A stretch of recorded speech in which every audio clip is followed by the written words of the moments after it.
Suivre le messager, c'est prendre à sa charge aujourd'hui l'œuvre du messager. C'est ce qui montre que nous sommes véritablement les serviteurs de Dieu et que nous sommes véritablement les partisans du messager de Dieu.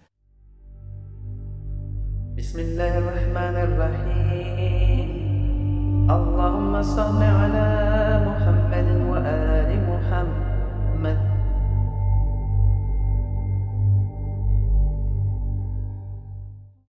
أعوذ بالله من الشيطان الرجيم بسم الله الرحمن الرحيم الحمد لله رب العالمين اللهم صل على محمد وآل محمد اللهم صل على محمد وآل محمد. Assalamu alaikum wa rahmatullahi wa barakatuh. Je cherche refuge en Dieu contre Satan le lapidé et au nom de Dieu Ar-Rahman le clément.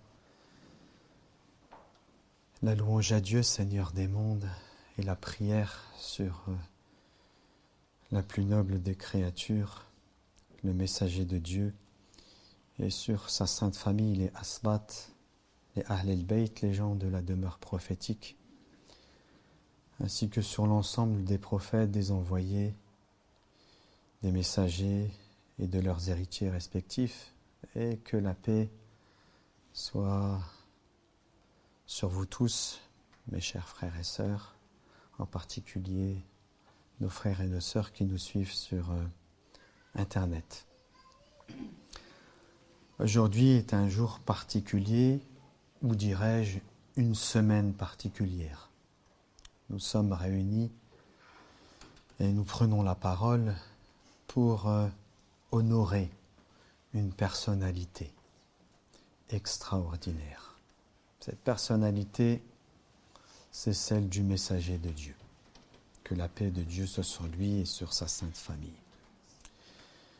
Et en cette occasion, je tiens tout d'abord à présenter à son éminence, Sayyid Ali Al-Khamenei, toutes mes félicitations pour cette naissance et mes meilleurs vœux en cette occasion. Je tiens aussi à exprimer et à présenter au nom de notre famille à tous nos frères et nos sœurs de la grande communauté de l'islam, quelle que soit leur obédience. Je leur présente, nous leur présentons nos félicitations et nos vœux les plus sincères.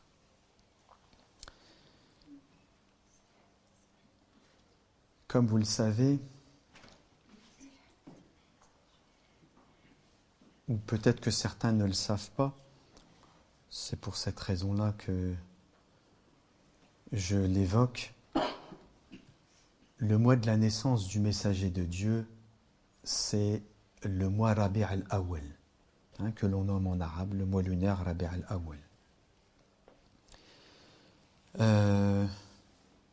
Selon l'analyse des récits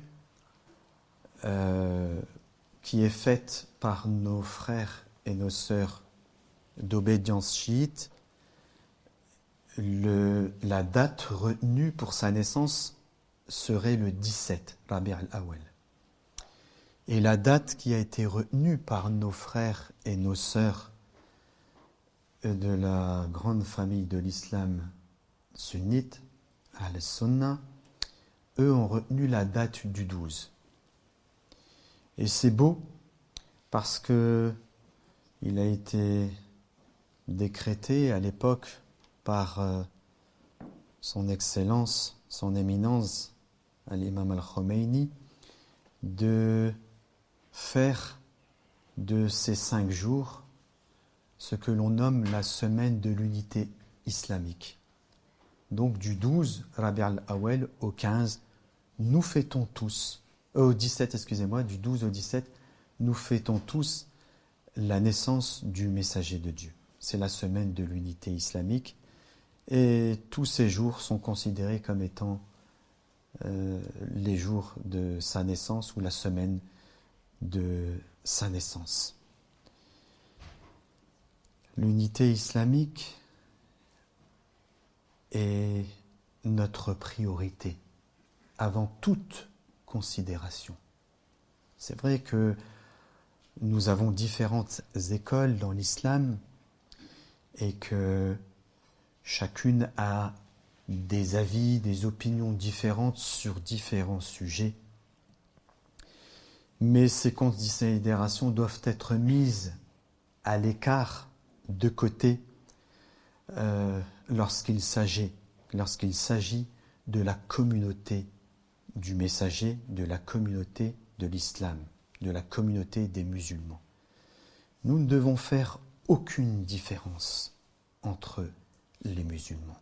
Ça n'est pas tolérable que parmi nous, des gens musulmans se permettent de dénigrer ou de parler les uns sur les autres. Et vous savez ce que le messager de Dieu nous a dit sur la médisance, sur le fait de colporter des choses.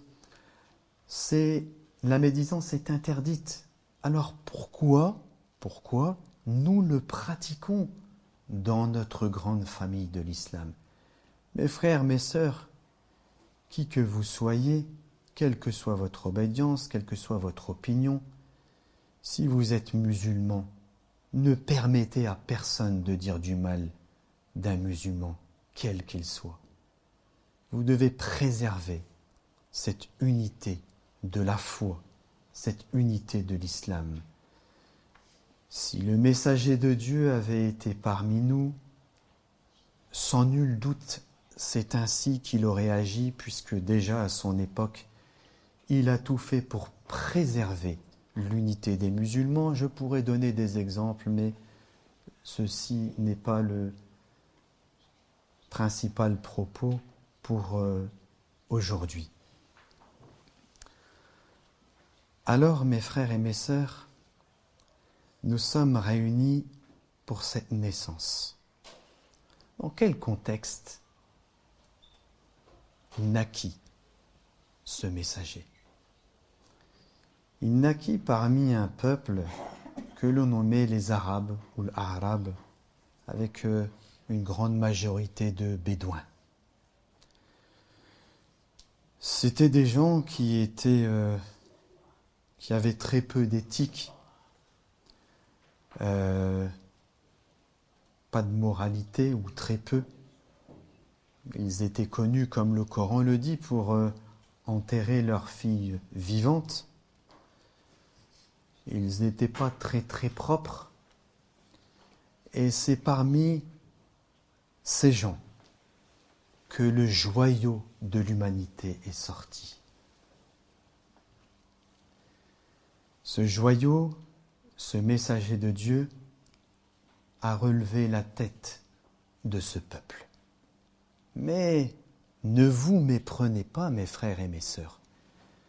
Le messager n'est pas venu pour le peuple arabe. Il est venu pour toute l'humanité. Son apparition, son message, qui vient confirmer ce qui était avant, c'est-à-dire le message de tous les prophètes jusque Jésus, il est venu confirmer cela. Et il a changé la contrée dans laquelle il était, et des décennies plus tard, il avait déjà changé le monde. Mes frères et mes sœurs, le messager, c'est difficile de parler de lui. Parce que c'est une personnalité trop élevée pour qu'on ait la prétention de le connaître ou d'évoquer toutes les particularités qu'il avait. Mais il nous a enseigné une chose ou l'une des choses, puisqu'il nous a enseigné énormément de choses, mais l'une des choses qu'il nous a enseigné et qui est primordiale pour nous, et que si nous l'avons, alors nous ne voyons plus le messager comme une personnalité du passé. Dieu dit dans son saint livre,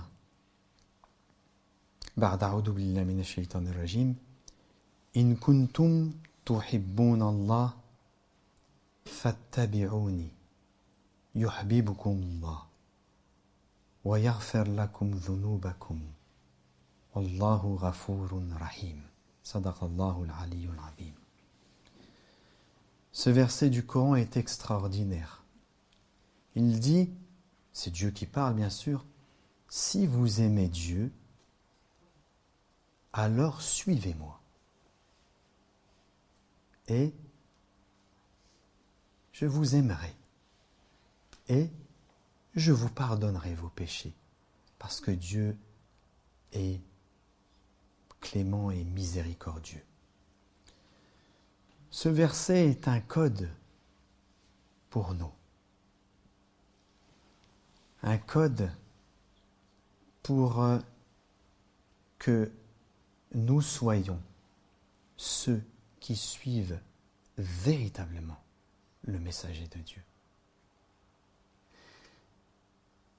Il y a des gens parmi nous, et peut-être que nous appartenions à cette catégorie-là, de musulmans, qui disent avec la langue, mais le cœur n'est pas convaincu. Et ceci n'est qu'une fine partie que ce que c'est d'être musulman. Pour être un vrai musulman, il faut fattabi'uni, il faut suivez-moi. Mais attention, suivez-moi peut être compris de différentes manières. Une grande majorité des gens ont compris suivez-moi, ça veut dire faites la prière comme je l'ai faite. C'est vrai. Faites le pèlerinage comme je l'ai fait. C'est vrai. Faites l'aumône comme je l'ai fait. C'est vrai. Tout ceci est vrai. Mais ça n'est que un grain de sable face à ce que c'est véritablement suivre le messager.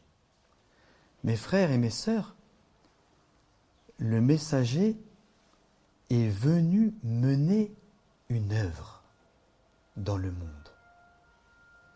Et cette œuvre, nous devons, les musulmans, les vrais musulmans, ceux qui suivent et qui veulent suivre le messager, eh bien, ils doivent prendre cette œuvre sur leurs épaules, tous ensemble, parce que personne ne pourra porter cette œuvre tout seul, mais tous ensemble, la communauté des croyants. Et je n'ai pas dit la communauté des musulmans, j'ai dit la communauté des croyants qui doit relever le défi et qui doit porter cette œuvre afin que le message reste vivant jusqu'à la fin des temps. Le messager de Dieu est venu avec son corps physique parmi les gens et il a été un témoin extraordinaire, d'une modestie extraordinaire pour la grandeur de cet homme, imaginez-vous, à tel point que ceux qui se moquaient de lui disaient « Vous avez vu un messager qui marche dans les souks ?» Oh, un homme comme vous et moi, mais d'une qualité supérieure, d'une richesse extraordinaire, à tel point que Dieu dit dans le dernier verset de la sourate La Caverne, بعد أعوذ بالله من الشيطان الرجيم قل إنما أنا بشر مثلكم يوحى إلي أنما إلهكم إله واحد فمن كان يرجو لقاء ربه فليعمل عملا صالحا ولا يشرك بعبادته ربه أحدا. À tel point qu'il y a ce verset du Coran où Dieu dit « Dis, je suis un homme comme vous, mais auquel on a révélé etc., etc. Je ne vous dis pas tout la suite du verset parce que le propos concerne le début de ce verset. Il a dit « Je suis un homme comme vous ». Nous en avons déjà parlé, nous l'avons déjà évoqué. Attention mes frères, mes sœurs, ne minimisez pas qui est le messager. Parce que une grande majorité des musulmans, de ceux qui n'ont pas assez d'expérience dans la foi, vont penser qu'il est en train de diminuer le messager en disant « il est comme vous, hein, il faisait des péchés comme vous, Ça n'a rien à voir avec ça, mes frères et mes sœurs. Il est en train de nous dire qui nous devons être. Pourquoi ? Parce qu'il dit « je suis un homme comme vous et on m'a révélé ». Ça veut dire que l'homme, les hommes que nous sommes, Dieu nous a façonnés pour recevoir de lui. Il est en train de nous montrer ce messager. Dieu, par ce messager, nous montre qui nous sommes. Il est en train de nous montrer la grandeur de l'homme. Et il n'est pas en train de diminuer le messager. Donc suivre le messager, c'est prendre à sa charge aujourd'hui l'œuvre du messager. C'est ce qui montre que nous sommes véritablement les serviteurs de Dieu et que nous sommes véritablement les partisans du messager de Dieu. Si nous n'œuvrons pas, si nous nous cantonnons à la prière, à l'aumône et au pèlerinage, c'est bien, Inch'Allah, que ceux qui le fassent, ils iront au paradis. Mais c'est pas pour ça qu'il est venu. Vous pensez qu'il est venu pour ça, la plus belle créature de l'univers? Elle est venue uniquement pour nous dire il faut prier, il faut faire l'aumône et aller au pèlerinage. Non, il est question de l'homme, il est question de la descente de l'homme et de son retour. C'est pour ça qu'il est venu, le messager. Il veut que nous rentrions chez nous, que nous sachions qui nous sommes parmi les créatures, parmi les anges et les génies. Qui est l'homme, cette grandeur de l'homme? Il est venu nous rappeler que nous sommes une grandeur parmi les grandeurs dans cette création. Et que si nous voulons être ce qu'il aurait voulu que nous soyons, alors nous devons porter à notre tour ce message pour lequel il a été le témoin sur nous tous et qui nous demande, et c'est le Coran qui nous le dit, à notre tour d'être les témoins. Alors, mes frères, mes sœurs, en particulier, nos frères et nos sœurs qui nous suivent, mes frères, mes sœurs, ne pensez pas que vous êtes, comment dirais-je, que vous êtes petits. Vous êtes grands. Dieu nous a fait grands. Ne vous laissez pas avoir par le fait que vous avez fait des erreurs. Moi, avec vous, j'en ai fait plein des erreurs. Ne vous laissez pas avoir parce que vous avez fait des péchés. Moi, j'en ai fait des péchés. Tous, que celui qui n'a jamais péché, qu'il ose le dire, celui qui n'a jamais péché. Et c'est pour ça que si nous suivons, il le dit le messager, le verset du Coran. Il dit quoi? Suivez-moi, yuhbibkumullah, et après il dit quoi? Wa yaghfir lakum dhunubakum. Vous inquiétez pas, vous avez fait des erreurs, vous avez fait des péchés.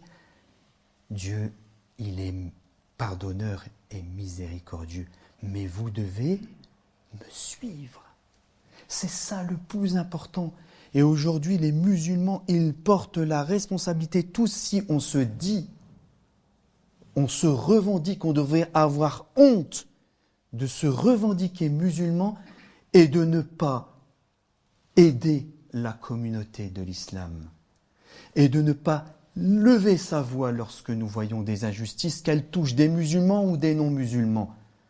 Nous ne pouvons pas revendiquer que nous sommes des musulmans si nous ne faisons pas ça. C'est une condition sine qua non, c'est ça, tabi'ouni. C'est ça, suivre le messager. Suivre sa voie, ce qu'il a fait, la sueur qu'il a donnée pour ce message, le sang qu'il a versé pour ce message, les larmes qu'il a versées pour ce message. Il a enduré, nous devons endurer comme il a enduré. C'est ça le messager de Dieu. Sinon c'est du bluff, mes frères, mes sœurs. Sinon on n'est pas de véritables musulmans. On doit le ressentir dans sa chair. Ça c'est le messager de Dieu. Alors que Dieu nous assiste pour que nous puissions suivre ses traces. Mais j'ai petite chose à vous dire.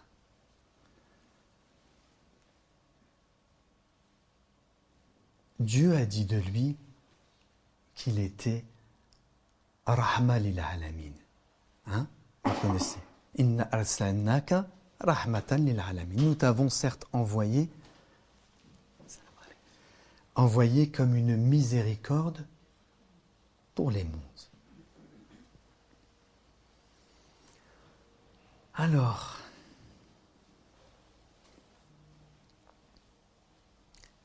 c'est quoi cette prière que les gens de la caverne ont faite? Vous vous souvenez? Ils ont demandé quoi? Ils ont demandé la miséricorde. Quand Dieu il définit Al-Abd Salih, le compagnon, enfin le maître de Moïse, celui que Moïse recherchait, il a dit, on lui a donné quoi? Une miséricorde. La miséricorde, c'est Mohammed. Allahumma salli ala Muhammad wa ali Muhammad.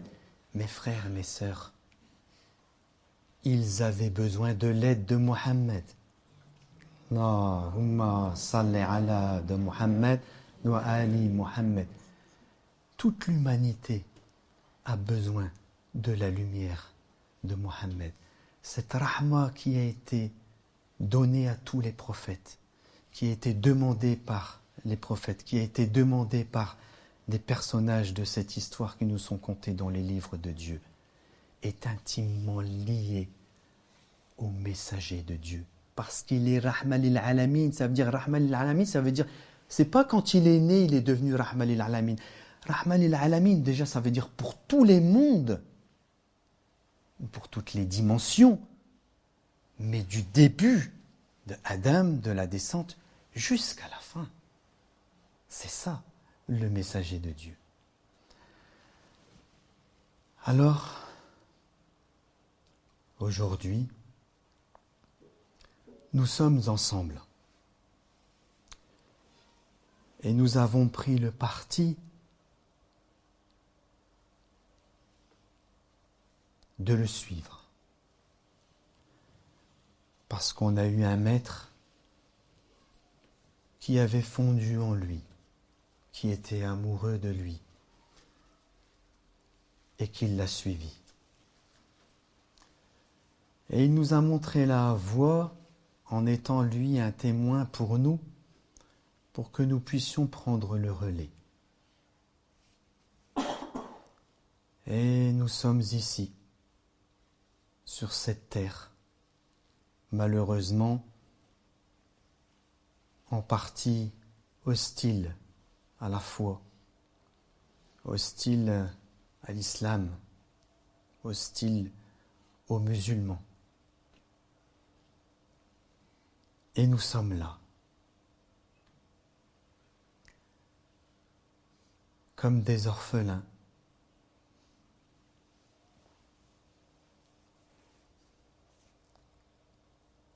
ayant besoin de l'assistance de Dieu, ayant besoin de ce messager de Dieu. Ya Rasulallah, ô messager de Dieu,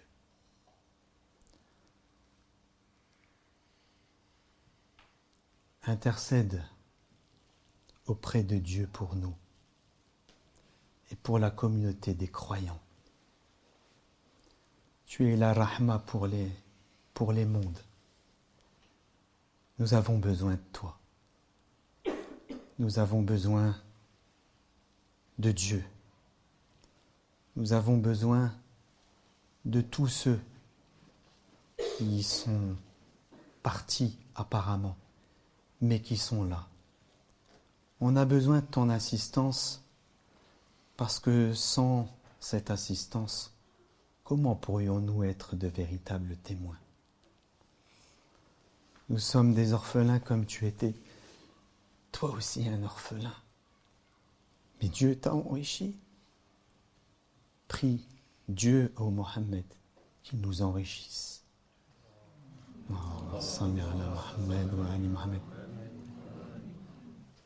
Et qu'il fasse de nous ses serviteurs. Le servir tel que lui il veut et pas tel que nous le voulons. Que Dieu assiste tous les opprimés sur la terre, tous, en particulier nos frères et nos sœurs à Gaza, qui sont un modèle de résilience, de patience, d'endurance. C'est vrai, vous, peuple palestinien, vous endurez, vous êtes le sacrifice que Dieu a voulu pour cette époque, pour que la parole se réalise. La parole se réalisera inéluctablement. Que Dieu fasse que nous soyons les gens de sa parole. Walhamdulillahi Rabbil Alamin. Wassalat wassalam ala Muhammad wa ali Muhammad.